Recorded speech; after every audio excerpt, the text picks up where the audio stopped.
जय भीम साथियों। Supreme court ने 22 जनवरी 2019 यानी मंगलवार को इलाहाबाद हाई कोर्ट के उस फैसले को बरकरार रखा है जिसमें उसने कहा था कि विश्वविद्यालयों में फैकल्टी पदों के लिए आरक्षण की गणना विभाग के हिसाब से की जाएगी, न कि विश्वविद्यालय में उपस्थित कुल पदों के हिसाब से।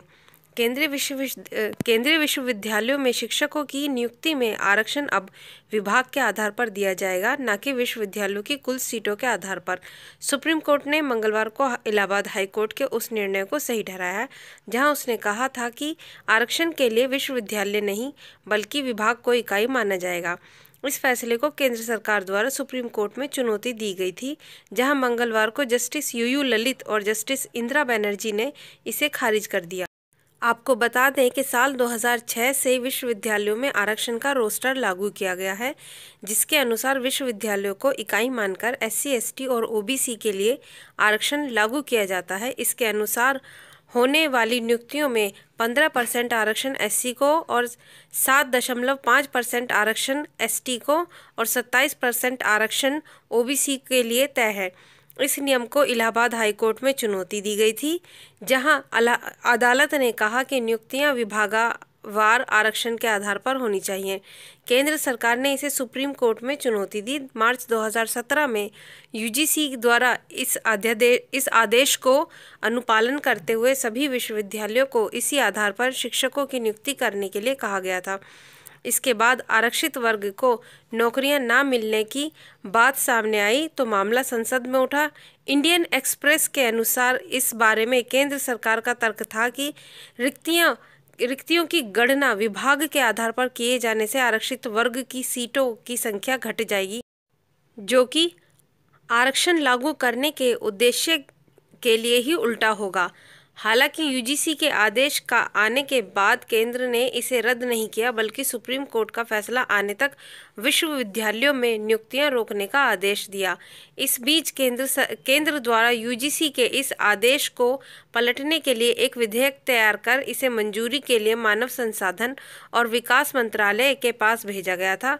यह अभी तक लंबित है। मंगलवार को केंद्र की याचिका खारिज करते हुए शीर्ष अदालत ने कहा, हाईकोर्ट का फैसला सही और तार्किक है।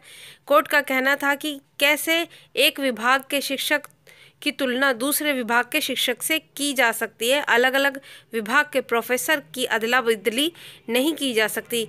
इसी कारण आरक्षण के लिए विभाग आधार होना चाहिए, न कि विश्वविद्यालय की कुल सीटें। केंद्र की ओर से पेश हुए एडिशनल सॉलिसिटर जनरल का कहना था कि विभाग को एक इकाई मानने से विषमता आ जाएंगी।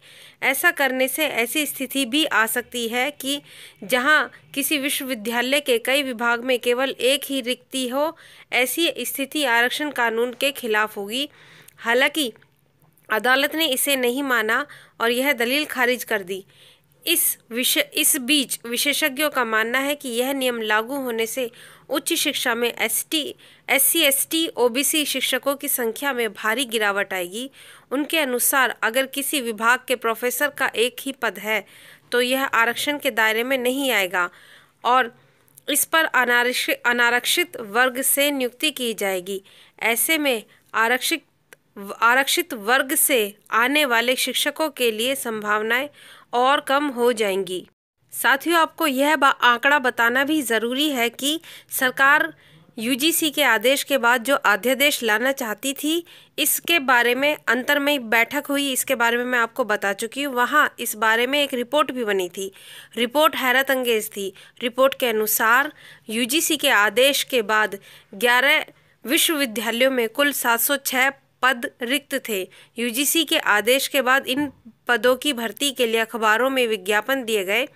इसमें सिर्फ 18 सीटें दलितों के लिए आरक्षित की गई थी, यानी कि कुल विज्ञापित पदों का सिर्फ 2.5% यानी 2.5% ही दलितों को दिया जाना चाहिए था, जबकि संवैधानिक आरक्षण के हिसाब से पद आरक्षित होने चाहिए थे और उसके हिसाब से 15% दलितों के लिए, 7.5% पद महादलित या आदिवासी के लिए और 27% पिछड़े वर्गों के लिए आरक्षित होने चाहिए थे।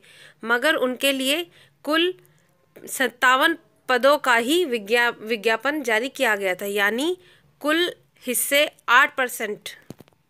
यदि संवैधानिक आरक्षण के अनुसार देखा जाए तो 706 पदों में 49.5% आरक्षण के अनुसार 350 सीटें होंगी जो दलित, आदिवासी और पिछड़ों के अनुसार होंगी, जो उनको दी जाएंगी।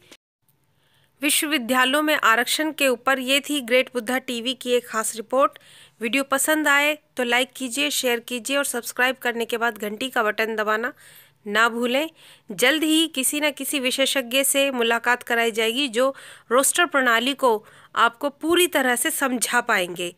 बने रहिए ग्रेट बुद्धा टीवी पर। जय भीम, नमो बुद्धाय, जय संविधान।